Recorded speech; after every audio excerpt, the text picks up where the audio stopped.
Bonjour. How are you Into the finding the Olympics so far? Oh, good. I always love the Olympics season. Yeah.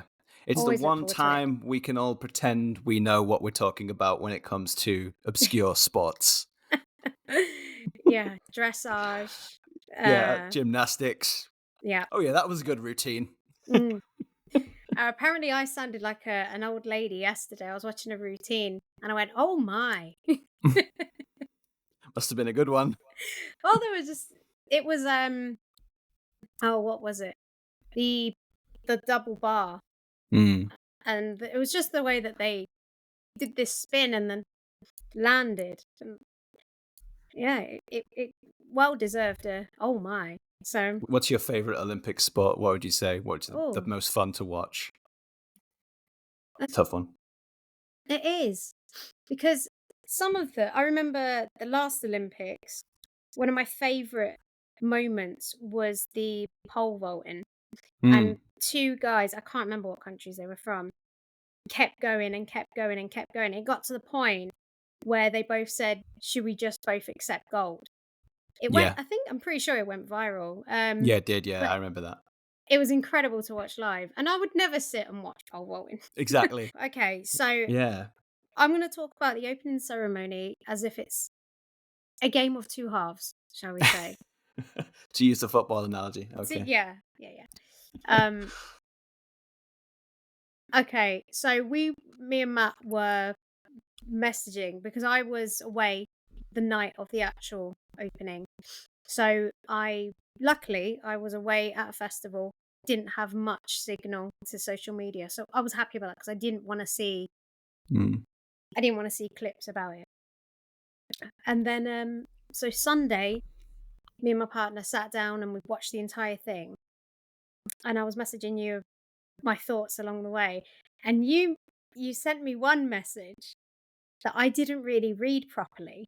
And I'm glad I didn't. And it was the one where you mentioned about the Cauldron and Celine Mm. Dion, Oh, okay. because I had no idea that she was going to be there. Oh, I see. Sorry. Didn't mean to spoil you with that No, one. no, no, you didn't, because I didn't read the message Okay. properly. That's good. That's good. It was only later when I thought, hold on a minute, what did Matt say earlier? And I scrolled back up. You I was think you like, were consciously trying not to be spoiled? maybe, Maybe that was it. maybe, Subconsciously. You didn't want to be spoiled. Yeah. yeah, maybe my athletic thumbs just Yeah. went too fast. But okay, do you wanna go first about your thoughts on it? So, two halves. Would you Yeah, agree it's with that? interesting. I didn't watch it live either. I was busy during the day, and then what happened is I started getting messages from my family who were watching it, and they were all complaining about it. And then, I went on social media and Facebook especially, and it was just a bunch of British people complaining about how terrible it was and how 2012 was better and how France couldn't top the British and all this. And I kind of felt like, yeah, typical British response to anything French, really, to just you know talk about how terrible it is. So I went into it with low expectations, and I must say I would say this. You've got to applaud the French for trying to do a citywide event as opposed to just doing it in an arena or in a stadium, because logistically it's crazy, right? That what they attempted. It didn't help that they had those VTs, right? They were running those VTs where it's like beautiful sunny day, and then it cut to pouring rain, Yeah. grey skies and pouring rain. Kind of didn't really Mm. connect the live to the VTs very well. Whereas I feel like if they'd done the stadium thing, they could have easily made that work. I liked, the Assassin's Creed guy. He was cool. Yeah, I thought that was cool. Ezio running around with his little, that was good. It was Thought like that a was good. mixture. Sorry to interrupt you there, Matt, No, but sure. they we'll call them they because we don't know whether they're male or female, um, or non-binary, but I'm sure there he were many different there were genders, many races. different, yeah, everything, and maybe that was the point. But Yeah. I love the fact that to me they were like a disco hybrid of Squid Games and Assassin's Creed with Mm. the mask and Yeah. then the Yeah, the faceless mask. The Yeah, Renaissance tale of the exactly. the outfit as well. It was just a mishmash. I quite liked Ex- it. exactly. And all that French stuff was really fun, right? Like Yeah. the stuff in the gallery and like, the I love references the to Les gallery stuff. Mis. And that's just, it was Yeah. really cool the way they did that stuff. I really liked the cauldron. I thought that was awesome. Like such a cool idea. Really clever. I'm Um, sat with my mouth open yeah, as having when it, it started to lift. yeah, having it as a balloon like that. Apparently, it's a reference to the first hydrogen flight, which was done by some Parisian Yeah. aeronauts back in the day. Can't remember the names. And then, yeah, obviously the big finish was Celine on the Eiffel Tower. Did you, by any chance, that I my family are we're quite big Celine fans. I've Hmm. grown up to the sound of Celine, but whether you are or you're not, um, I know there is a documentary out there at the moment that Celine Dion has done. My sister has watched it, my partner's watched it. I haven't Hmm. watched it because I was away. Um, and I haven't watched it yet because I've heard they both said how hard hitting it is, but whether you're a fan or not, I think to watch that and not really get emotional at that performance that I thought was pinpoint spot on. And like you said when you text me, that could potentially be her very last performance. Yeah, it's definitely What a way to end a career. Well, she's not ending her career, but if that is her last performance on the Eiffel Tower at the opening of the I know, French Olympics, what a way. difficult to top that, isn't it? With like a final tour or whatever. I mean, yeah, exactly. Yeah. No, I thought that was really good. I think my biggest letdown, or I guess disappointment, was I was really hoping Daft Punk would come out of retirement Yes. and Yes. the ultimate like French like pop duo, I guess.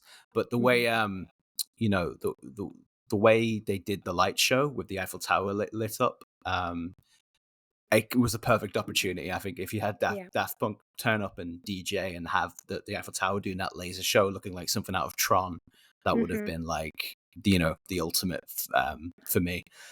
So yeah, apparently they were asked, but they turned it down a bunch of times. They were asked multiple times, so it feels like they wanted them there to do that.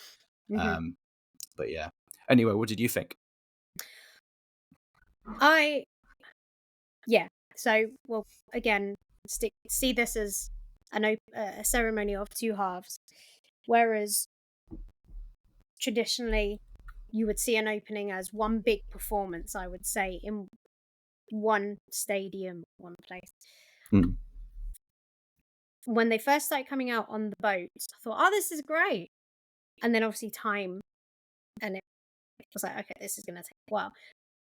Further down the line, when just before they really got into the second half, there were some performances on boats going down the river. And I just thought, why did they not do that in between the boats and make, do more of that. really, yeah, really embrace the river? I mean, Mm, they did embrace the river with certain elements, but I thought if it's going to be a boat parade, mm, let's do it on the river. Let's do it. Let's get what we've got going on. I'm not talking everything because I did like the fact that they utilized the city, but I'm mm, talking about the fashion show thing, the mm. some of the dancing. There was other bits and pieces. Some of the musical performances that could have been so cool Yeah. on the boats. That's a really good point because also if you did it that way, everyone standing alongside the river would see They could enjoy everything. it. You'd Yeah, see everything as opposed to just seeing the parts you're near, right? Like, yeah. yeah, that makes sense. Yeah, Waiting 4 hours the to flaming piano version of Imagine was pretty cool, right? If they'd done more stuff like yeah. that, yeah, That's yeah, that's yeah. what's that is the exact performance that kicked off that Mm, opinion for me. I just thought, well, if we can do I didn't and when I say boat, I don't necessarily mean a boat. What they mm, did for like a the barge, yeah.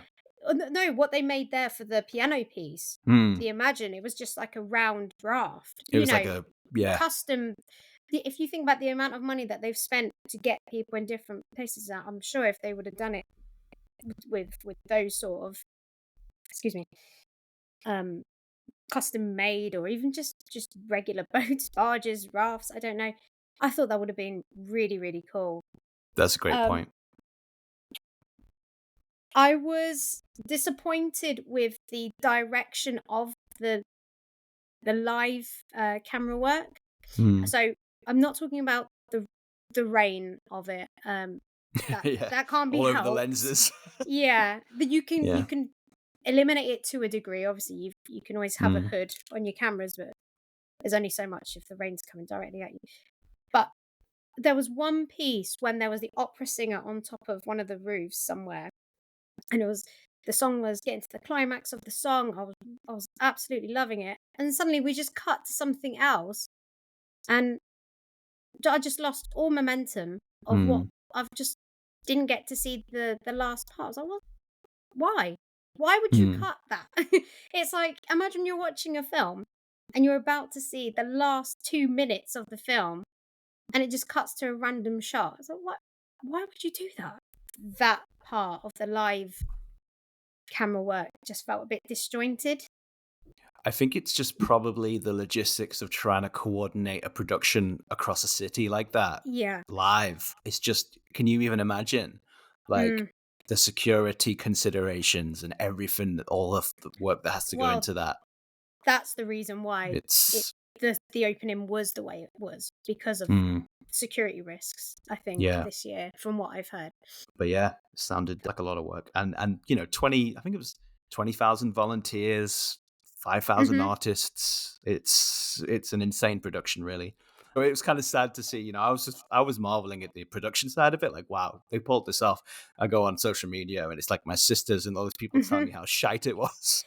I felt really I'll be honest, I felt really bad when I first text you saying, "Oh, I'm a bit disappointed." Hmm. I hadn't reached the even the midpoint. So, Yeah, yeah. I kind of jumped jumped the gun a little bit, Yeah.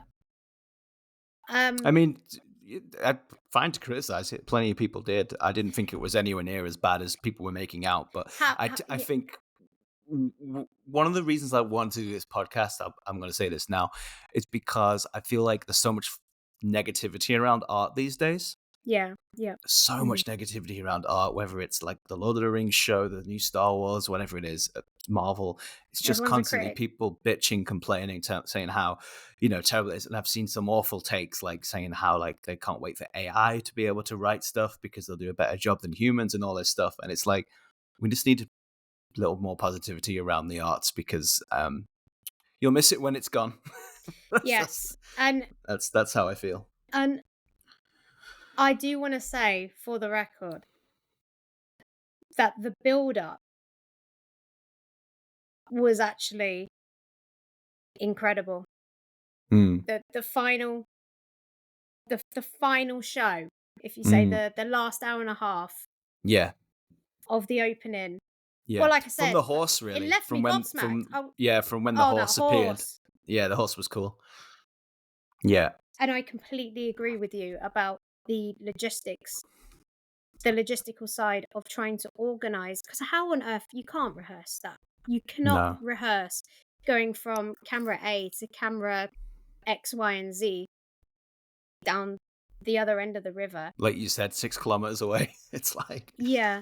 yeah. So as much as I judged it, and yeah, but I will also back up what I said uh, to you the other day, and I still agree with it, that the VTs didn't feel like they flowed. Mm, I think the mixture of frame rates mm, kind of does something to your eyes and your brain, mm. where you're and maybe the rain as well. Like you said, that's a reality thing. Your brain can Pulls you out. understand what you're It pulls you watching. out. Yeah. And yeah, and then as soon as you go to crisp, clear, 24 or 25, Paris, potentially 30 frames a second. But, French, who are we to question French film, yeah. The French when it comes to their mise en scene? Yeah, that's very true. But I feel like you know, it's sort of reiterated something we discussed recently, where like never really been prouder than the 2012 opening Yes. and how much that represented the UK, and I guess the more optimistic time for the UK. Hmm. It just, always look back on that time with fond memories anyway, because it was kind of Oh, a great, definitely. a great 2012 for year, you and me was a great, absolutely great year, great and times, I look back and on that opening ceremony and that whole season actually, the build mhm. up, because we're both, I'm originally from London, so I was in my home city. You had moved there pretty much permanently. It was a great time, and creativity as well, I feel, was embraced. And Danny Boyle was Yeah, asked to direct he did an direct amazing it. job, I thought. Yeah. I That do. that opening ceremony still, every now and then I'll pull it up and watch a clip of I like do actually. the Industrial Revolution part where you got like, the the chimneys being erected from like the Shire and stuff. It's Mhm. really well done. It Yeah. kind of tells the whole story of Britain in like half an hour, leaving out some of the more controversial aspects, of course, like colonialism and, what we did to certain countries, but The Commonwealth. brushed over some of that stuff. But Yeah. they had like Windrush generation and stuff in it, and they, Yes. Well, it that's was very cool. Danny Boyle isn't afraid No, to he's a director who isn't afraid to touch on a bit of touchy exactly. topics and stuff. I've seen interviews and stuff before with him. He seems like a really nice guy actually. But He'd always be one of my favorite filmmakers, because I love his ability to tackle any genre and do mm, a really good, like, you think of his filmography, he really jumps around in terms of genres. He made yeah, like Sunshine and Millions, and like, just going from like a science fiction epic to a really small story set on a council estate. yeah, I love that about him. He's very diverse, I guess, and yeah, quite prolific. yeah. And he's a director for me. This kind of emulates what you said, really. But it's story. It's story driven. Yes. He's not a horror director. He's not Mm, a comedy director. He's a director. He's a yeah. director of story in the Yeah. film Like, he format. works in those genres, but Yeah. you're right, it's about a really tight script and directing it efficiently, and just really creative as well. Like 28 Days Yeah. Later, right? Like going and shooting in London at 7 a.m., 8 a.m. when nobody was around, and filming it on Canon XL1. So Excellent one. yeah, and I mean that wasn't even a high def camera. That's like 480p. I think it could shoot progressive, couldn't it? It was what I it could think shoot so. progressive frame rate, but otherwise it wasn't even high definition, because this was what, 2001 before then, But I think, you know what, if 2002. if I was to make a film like that now, I would use something of that caliber or use actual film, because I Mm, think too crisp. mm, This kind of goes back to the frame rate uh, element I mentioned. I sometimes I don't like it too crisp. It's too real. yeah, I like that grit. I like that grain. yeah. I feel like 28 Days Later has that element of like grain, almost like documentary style, which Mm, works. Documentary filmmaking style, which works with the, like you say, the sort of um, rudimentary technology of an older camera like that. It kind of yeah, suits the style of it. yeah, and Slumdog as well. Yeah, man, he's With just such a good filmography when you think about it. but yeah, that's why I've always liked him. I've always seen him as he is the storyteller. He is, he doesn't want to be boxed in, and I like that. And I can see why they chose him for the Olympics. Speaking of London, I've been playing the brand new fan made mod for Fallout 4 called Fallout London. Oh yeah. Um, Really, yeah, it's just made by a group of fans. They spent the last 5 years working on it. I think a lot of dedication and work's gone into it, but it's great. It's basically a total conversion for Fallout 4 that brings London to the game as the setting. I was a little worried about it at first because I associate Fallout so much with like American culture, Americana. Yeah. Yeah. But they did a really nice job at translating the British sort of humor and references into that universe and that world and giving it its own Hmm. vibes. So fully recommend that. Getting to fight ghouls around Greenwich and walking around areas we used to hang out in the game. Is they did a Yeah. great job at recreating the city, but keeping it with that sort of like future retro future vibe. So yeah, definitely check out Fallout London. I did want to ask, have they done anything with the soundtrack or left it as it was? So the soundtrack is, again, this is a fan project. It's amazing. It's a fully original like Oh orchestral wow. score, like done by some musician. But then they've got radio stations in the game too. You can listen to that have the old like crooner hits on, the old retro Mm, songs, and it's a different library. And they have like a DJ. The voice acting overall is really good. You know, they've managed to. It's got Sylvester McCoy in it. Like they've managed to get Sylvester McCoy in it, oh my god. like proper actors. Wow. So yeah, I was I was surprised. I really hope someone has documented their process That with would be Fallout great. London. Definitely, behind the scenes would be amazing. Yeah, to Yeah, see how they. I'd like to see them like scouting the locations around London and how they recreated voice those in the. acting and Yeah, how they recreated that stuff in the engine. mm. Speaking of game recommendations, just quickly, I recently picked up a Switch game, which I think is on other platforms too, called Tunic. Have you heard of Tunic? It's on my list, Matt.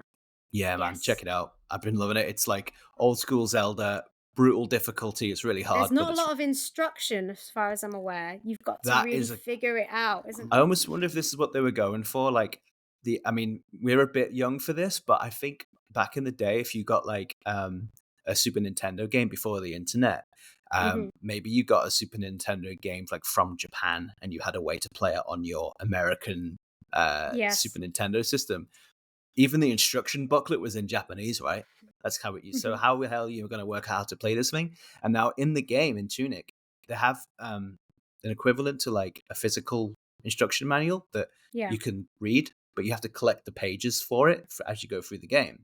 Yeah. Now the pages themselves are in a nondescript language, so you can't even read what the instructions are. You have to work it out based on the pictures, which I thought was Mhm. a really neat little idea, sort of throwing back to that time where maybe you couldn't understand what you were reading and you had to work it Yeah. out. You know, Are you playing it on Switch then? Switch, yeah, playing the Switch version, Okay.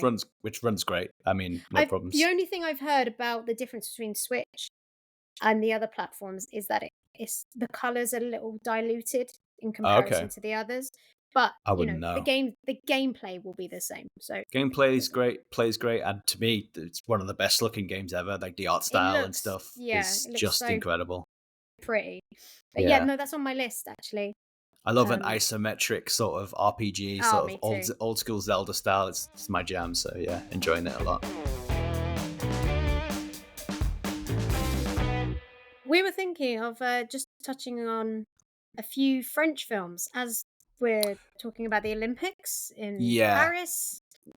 I think speaking about the opening ceremony, right? We We went I off on was a tangent.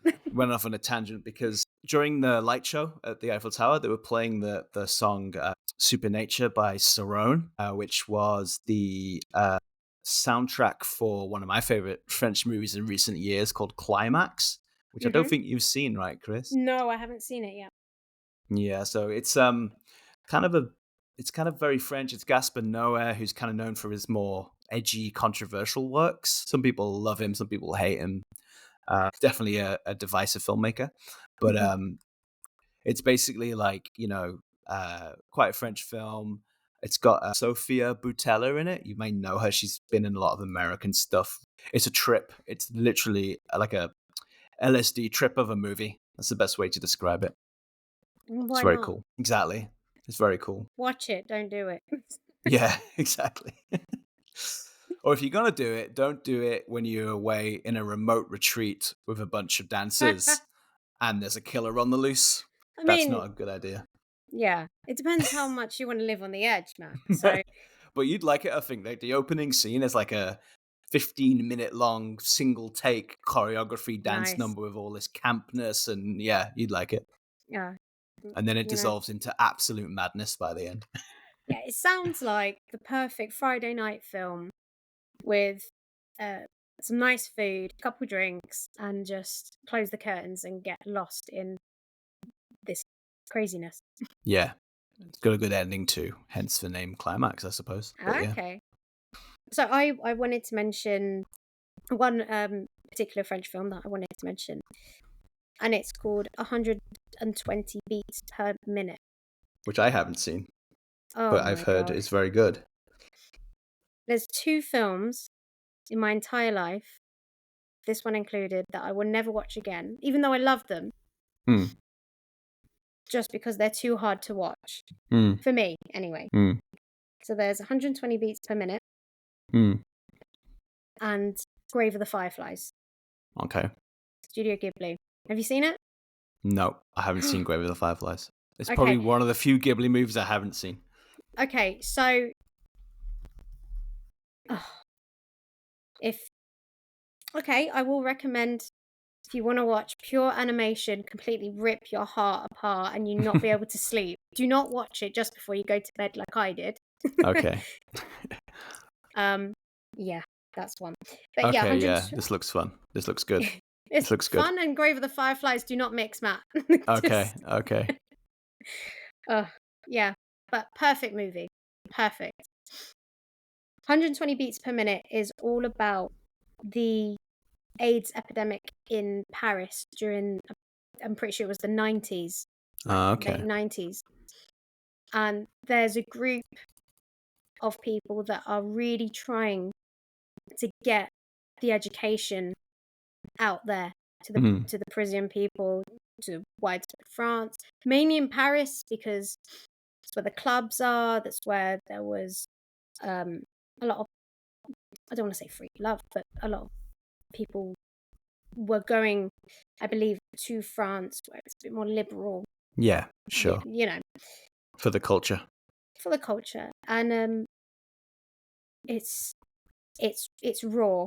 It's raw about so this isn't a spoiler because there's a group of them and one by one they're they're being it's you know what it's a tale that's been told and told and told again, and it's sad that we have to keep retelling these stories just from different parts of the world or different places within the UK even, Mm, but the way it's told mm. is so well done, honestly. But yeah, a few of them end up having HIV turns into AIDS for some, and it's just Yeah, heartbreaking. that sounds it. I mean, It's a Sin was hard enough for me to watch. That was similar Mm. subject matter, right? That's The what I British mean. The one. same it's pretty much Yeah, there is that same story that is being yeah, told and told again. Everyone's story is different, of course, of course, going yeah. to individuals, but the what I mean by that is the packaging of the loose story of what happens and people really trying to educate, and it's a hard hitting film, but it's brilliant.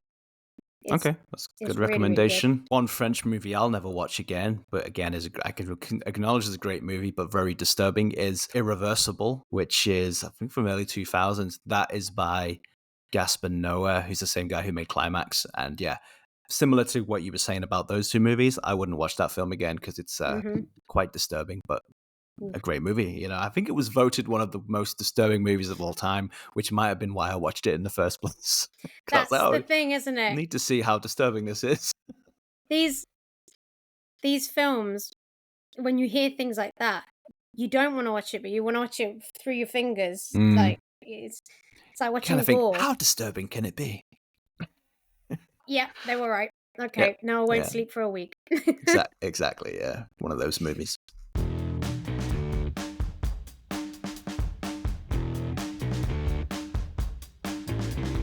So I don't know if you saw that Elon Musk shared a video of Kamala Harris that was basically an AI deepfake. Um, Right. and he didn't post it with any sort of caveat to say this is an AI deepfake. He just posted this video, and it was, I mean, most people watching it would probably know it was manipulated media because it was like it was her talking about how she's a DA, she was chosen because she's a black woman, this kind of thing. Mhm. Um, but it was, they'd done the full face replacement and like the AI voiceover was completely artificially generated. It wasn't actually her talking, but it sounded like her. Within a few hours of this video being posted on X, it had 119 million views. So Jesus. 119 million people saw this video that isn't even real. Uh, and yeah, I'm just curious. There was a bit of a backlash from it, obviously. Good, Um, yeah. and now basically, everyone's trying to claim it was a parody. That's what he said. It Right. was always intended to be parody, but he didn't caveat that when he posted it. And what happened was he posted it. There was a bit of a backlash. He deleted it. Then he posted it again a few hours later and said, "Oh, you can't even post parody on my platform anymore without getting, complaints," sort of thing. I just think we know that Elon's quite partisan, and we know that he's kind of all in on the Republicans for this election cycle. I Hmm. don't know if the owner of a platform, a social media platform, should be allowed to post manipulated media like that can influence so many people. Yeah. Like what, Yeah. it's do you regulate it? Well, I don't know what the answer is. how can you regulate something where you're not being regulated yourself? Yeah, He's he's the owner. he's the owner. Yeah, He's opening the door to say, look, if even I'm being criticized here, so good luck to whatever you post. yeah. But it's like, how would he feel if It was the other way we around. we created a video of him saying something illegal, doing something illegal, Sorry for the Democrats. doing something inappropriate, and we released it Yeah. on X, and we didn't label it as parody, we didn't label it as being fake. Would he be okay with that? Yeah. It's there's two sides to this. There's the opinions of Elon Musk, and then there's this argument. So he's just playing. He's playing with fire, and he knows that he can. The reason he's doing it is because it's he's almost saying, you know, it's that example of under my roof, my rules. Mm, So this is my platform. I'll post what I want, and yeah. I don't have to tell you what I mean by it. I'm just And gonna yeah, post it. obviously the US has like freedom of speech laws and stuff, so Yeah, it's very difficult to to regulate that enforce this anyway. kind of Yeah, thing. But when it comes to these kind of democratic campaigns, like the UK, we have a lot of laws about what you can and can't say during an bias. election campaign, right? And Yeah, bias and that kind of thing. US doesn't really have that. But at the same time, and a platform is used by so many people, hundreds of millions of people, and they're getting straight up fake videos, hmm, which are so much easier to make now because of AI than they were even yeah, just a year ago. We're entering a new age, man. And I almost wonder if it's like the reason why these AI videos of Kamala and stuff are being shared is even if they are going to claim like, oh, it's fake, it's like, is it just all being set up so if something does come out about a Republican candidate, whether it's Trump or whoever, then they can say it's fake, it's manipulated media, even when it's not. yes, yeah. I've The thought this lines get before, actually. it Yeah, gets so blurred, doesn't it? yeah. It's I think, and I tell you a thought I've had previously, which is quite funny that we're talking about this. When the audio of Trump came out of him saying where he likes to grab women, grabbing by the P word. Yeah, yeah, yeah, yeah. That was like I just th- before yes, 2016, wasn't it? Yeah. yeah, I think if that had come out around now, Mm, I think he would have protested that that was a deep fake yeah. because he would be like, well, prove it. However, if there's other people there, but if those other people within the recording are on his side, That's why a would you great not? point. Why would you not go? Yeah, I'm in. It, That is a this never great point. happened. Yeah. So there It'd will be come a time court cases yeah. will have to. We've spoke about this in our first episode actually. Yeah. It's true. And we are entering that age, it's um Where the line yeah. of reality and the artificial intelligence is getting blurred. And it's not only getting blurred, it's being used as a weapon. Yeah. I mean, Yeah, and it'll be interesting to see what happens. I know Gavin Newsom, who's like the governor of California, he responded to the Elon thing and said, "I'm gonna write a bill and start legislation to stop this from happening." yeah, I think this shouldn't be allowed. To what we said about the posting the fake video, but it's like, well, how's that going to stock up against the First Amendment in America, which is freedom of speech, and how's that going to could get shut down by the Supreme Court or whatever.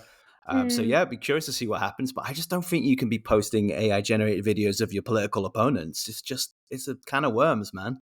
I was reading about this documentary from 2020, which I haven't seen, and it's called Welcome to Chechnya. Have you seen it? No.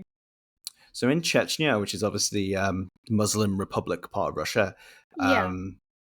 part of Russia. Don't quote me on that. Whilst you're talking, I'm gonna have a quick look on the map. Geopolitics is not my strong suit. I think it's definitely allied with Russia because I know the Chechens were involved in the Mhm. Ukrainian conflict, but it's basically quite a theocratic society, and LGBT people are it's illegal to be gay. Mhm. So they're very anti-gay. They've had like LGBT purges and things like that. So very dangerous to be openly gay in Chechnya. Yeah. And this documentary came out, and it's about the struggles of some people on the ground in Chechnya, struggling with their sexuality, talking about the stuff they've been through, the ordeals. And the filmmakers decided that, I guess they felt that in a lot of those documentaries, when you're talking about subjects like this, you need to sort of make the subjects anonymous. So Mhm. normally you would do the whole like black them out as a black silhouette, or you would Get you an know actor or something. blur them and stick an actor, blur them, stick a finger in them. What they decided to do was film the actual people, interviewing them, and then using AI technology to place an anonymous face, in this case an actor's face, Oh wow. onto the real people. The reason behind it, reading about directors, his plan was to do that so you'd still get the reaction, the real reaction to people. They would just be replaced with a digital performance of another actor. I think it's an interesting idea, and Yeah. one of the few I need cases to see of that. deep fake technology where I can see, Being used for you know, good. Yeah. used for good to create this anonymous thing. Yeah, I think it's quite a nice idea. I haven't seen the documentary. I don't know how effective it is. Just to answer your question, it's a republic of Russia. So it is. Yeah. So yeah, situated in the between the Caspian Sea and the Black Sea. So Okay. yeah, Cool. around there. But yeah, I'll definitely check that out. Do you know what platform that's on? Not sure. It was a release from HBO in the US, so probably Sky. HBO. Sky might have it. Sky Atlantic tend to carry HBO stuff in the UK, right? I think I've got that. So I'll have a look. Yeah, so that's Cool. one use. And then I just wanted to touch on another use I saw recently, similar Mm. sort of thing. I don't know if you watched this documentary on Netflix called Dirty Pop about Mm. NSYNC and Backstreet Boys. It just came out. It's quite recent, I Oh think. no, if It's it's in the top new, 10. then no. Yeah, so it's about Lou Pearlman, who was their manager. And I don't know if you know much about the story. I didn't know much about it, but my fiance was watching it the other day, so I sort of caught a bit. Basically, he was a con man, turned out to be a con man, scammer guy, but he started Backstreet Boys and NSYNC. He's like the Simon Mhm. Cowell of those bands. But then Yeah. he went on to run some Ponzi scheme and was making a lot of money and not paying the band members. A lot of them were like, there's a bit in the documentary where they're like, they've sold like millions of records, and And the sync. skin. They came in to get their checks, their first checks, after selling millions of records, and it was like the check was like 10 grand, $10,000. Oh And then jeez. one of the other NSYNC members is like, hang on, don't you make more than that? Didn't you make more than that working in the grocery store? Man, your heart would just drop, wouldn't it? Because you would have been promised the world. Classic like American capitalism. No, the guy at the top is just getting all of the money. Oh yeah. But anyway, he went to Mhm. prison eventually. 25 years he got for fraud, and then it's a big story. But anyway, he went to prison, died in prison I think a year after going to prison. Didn't last long. Died of a Oof, heart attack. So anyway, jeez. this documentary is all about him.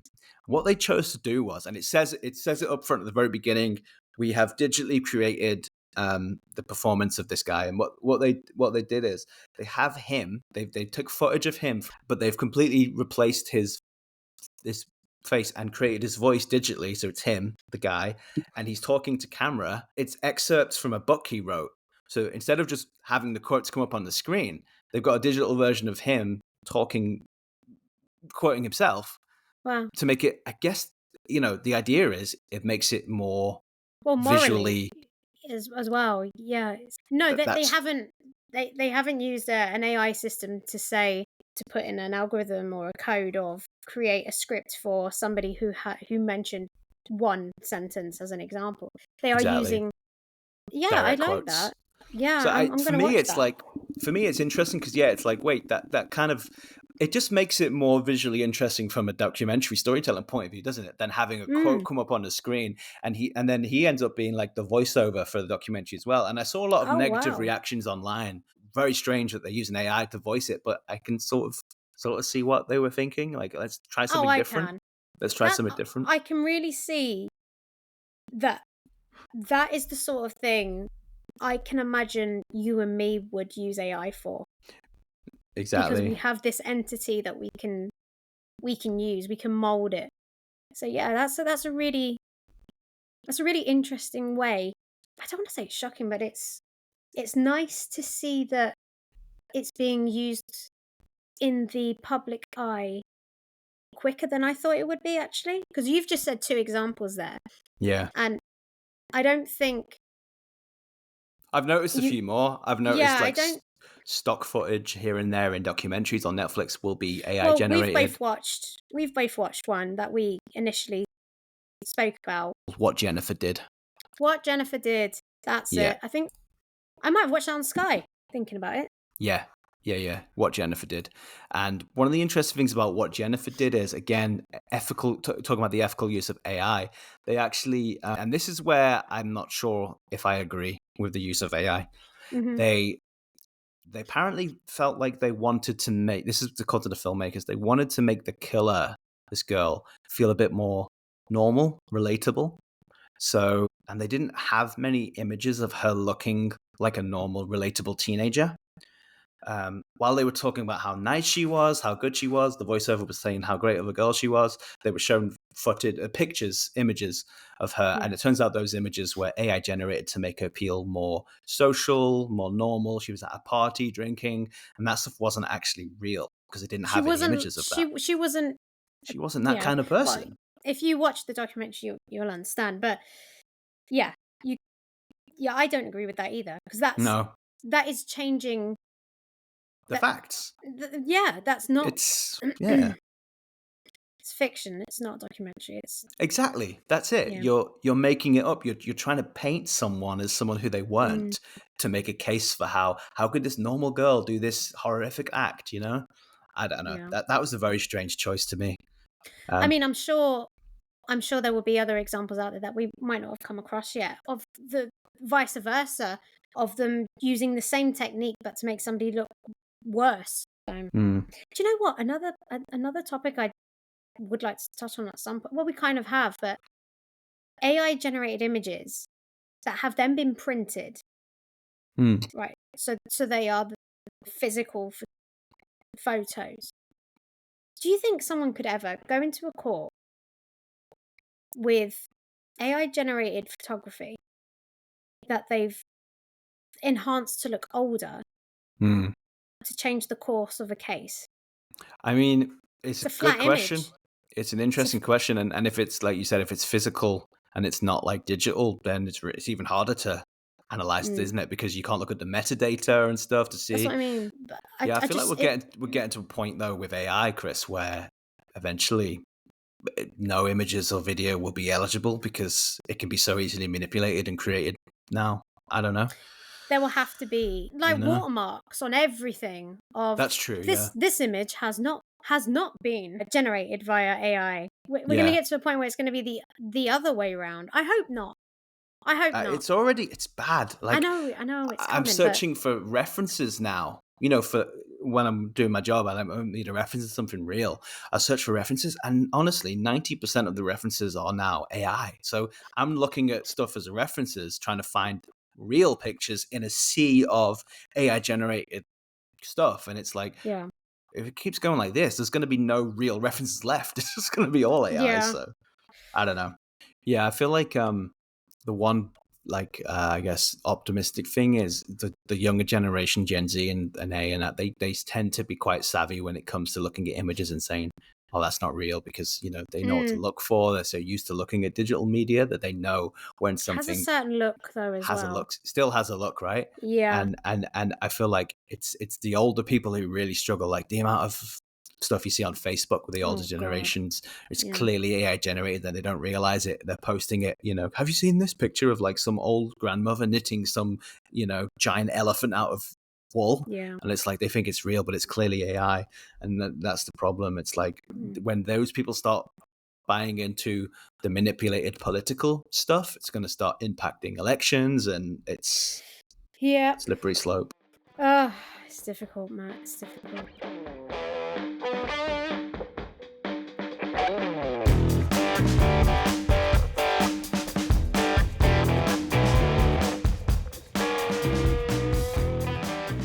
So we've reached our last segment of the podcast today, which is Comic-Con. Some Yeah, big announcements have come out some of it. big announcements and some cool trailers for upcoming Yeah. movies and shows. I personally really enjoyed the trailer for the new Rings of Power, the Amazon Lord of the Rings series. I know a lot of people didn't like the first season. There was a big backlash against that. I didn't hate it. As a visual effects guy, I thought it looked amazing. They did I loved watching it for the visuals alone, to be honest. I think it's worth watching for the visuals alone. I have seen clips, and you're right. The environment's just as good as the films. If Exactly. obviously you're up to date, But yeah, season 2 looks good. It looks like they're stepping it up in sort of every regard. Huge set pieces, some really cool looking. The stakes are higher now. The first season was kind of setting things up. They're going into like real Tolkien mythology now about the rings of power and how they were used to manipulate the various factions in Middle Earth. Because this thing takes place thousands of years before the movies. It's about the historical second age of Middle Earth. yeah. And it's a lot of creative license because Tolkien didn't write much about that stuff, but they've got rights to do whatever they want with Galadriel and those characters. But yeah, this looks good. The only, what's ironic, the only thing I didn't really like in the trailer, and it's funny because it's called the Rings of Power, the actual rings themselves, the look of the rings, it just looks a bit like, not cheap. I'll have to look again. Yeah, not cheap.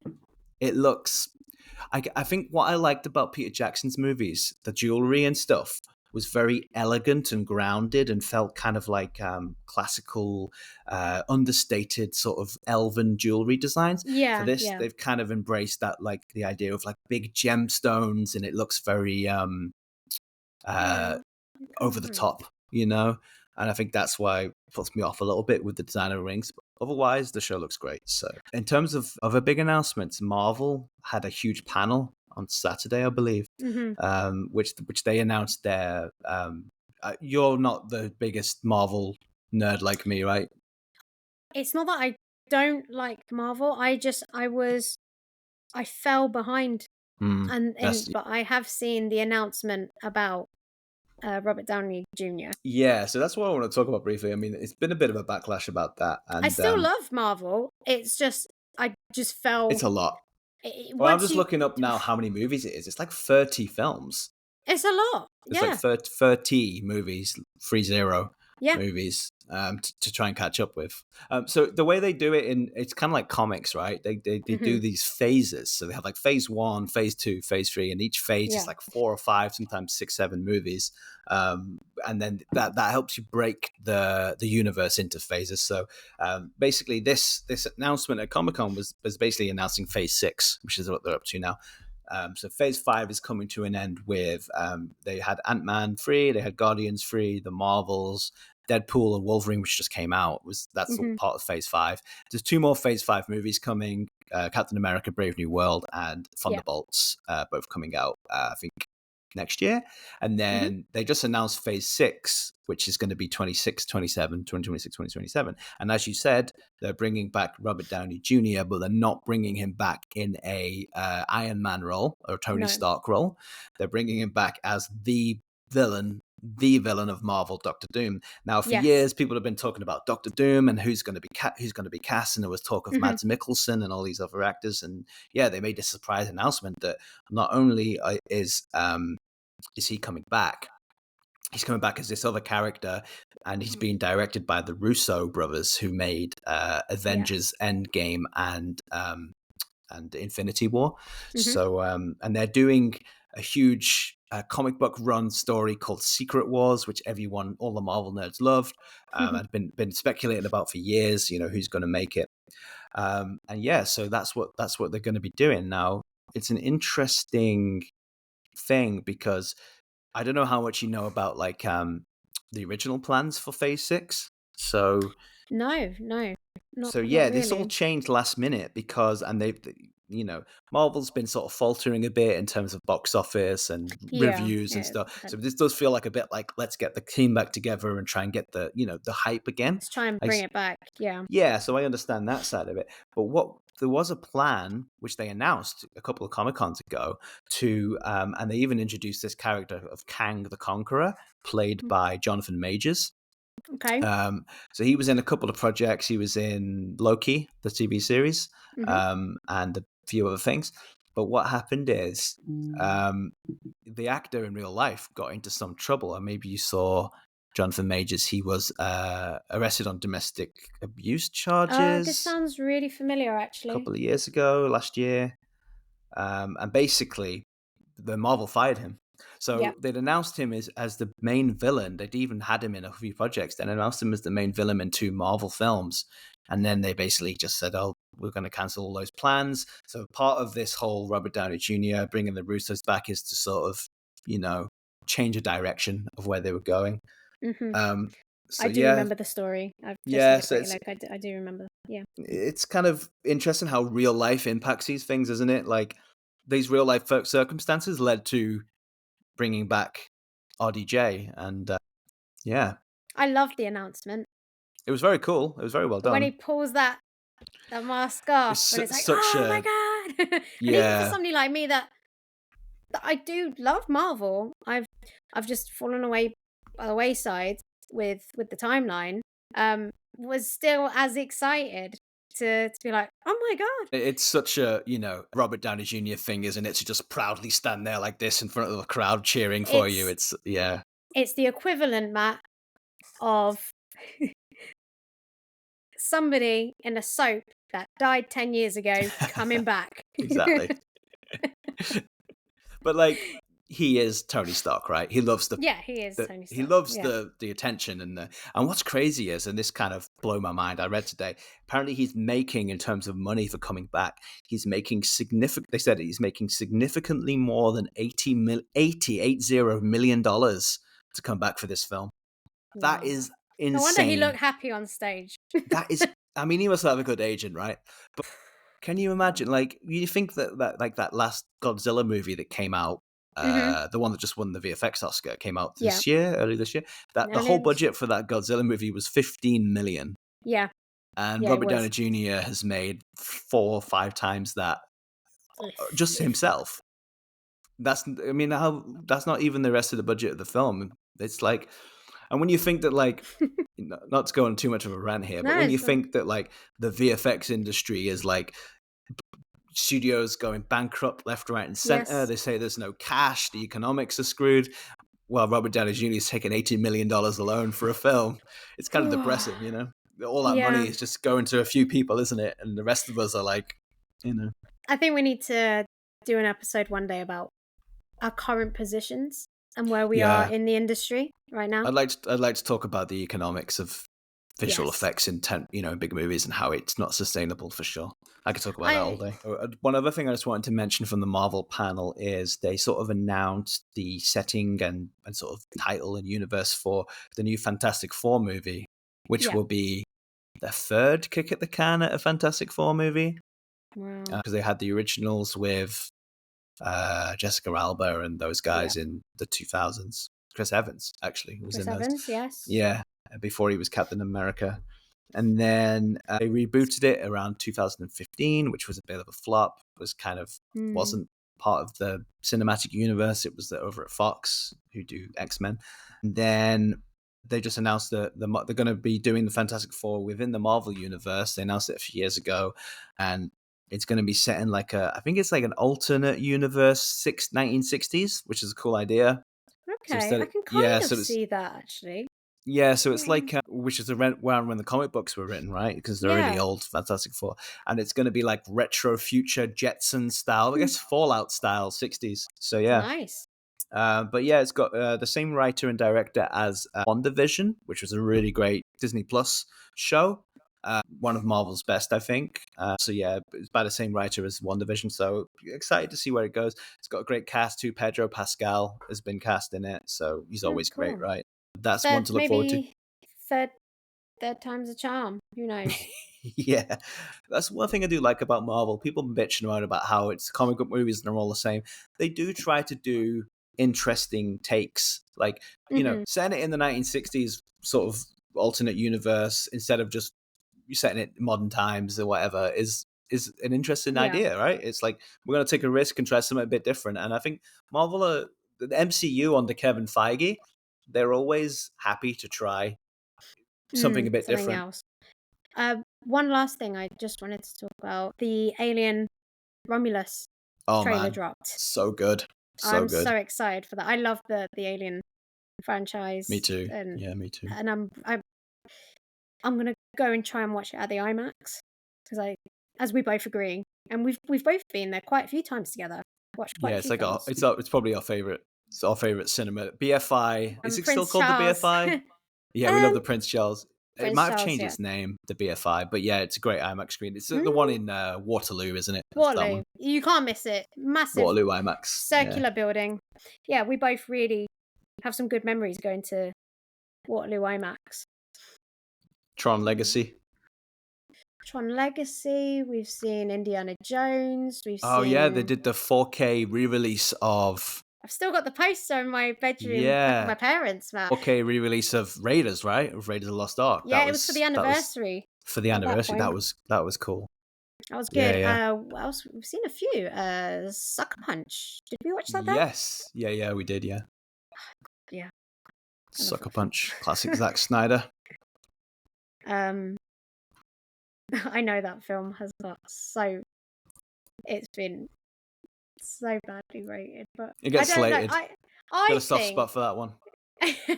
I personally think, though, Matt, that where you first watch a film impacts your connection with a film.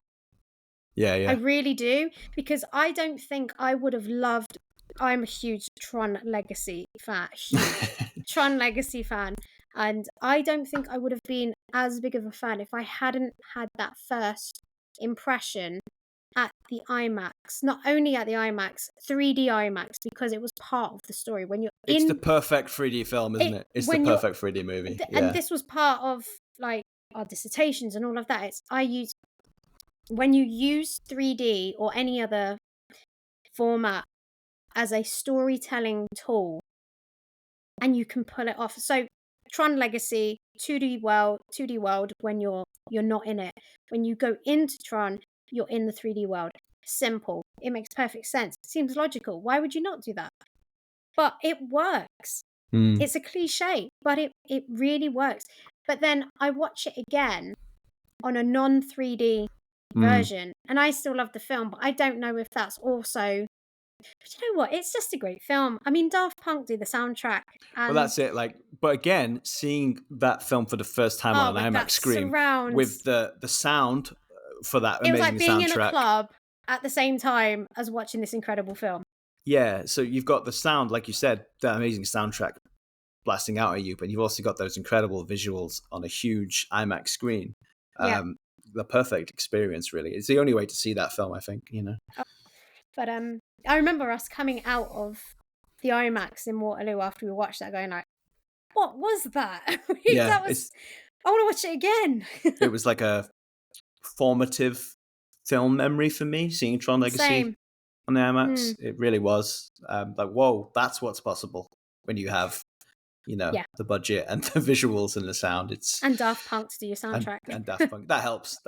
Yeah. Taking us full circle. Daft Punk. Yeah, there we go. So just to end the episode there, we started in Paris and we ended with Daft Punk for Tron Legacy. So I'd say that's a natural ending for today's episode, Matt. Don't forget, we post episodes every other Friday, in perfect timing for you to pick a weekend film. Follow us on YouTube, X, and TikTok.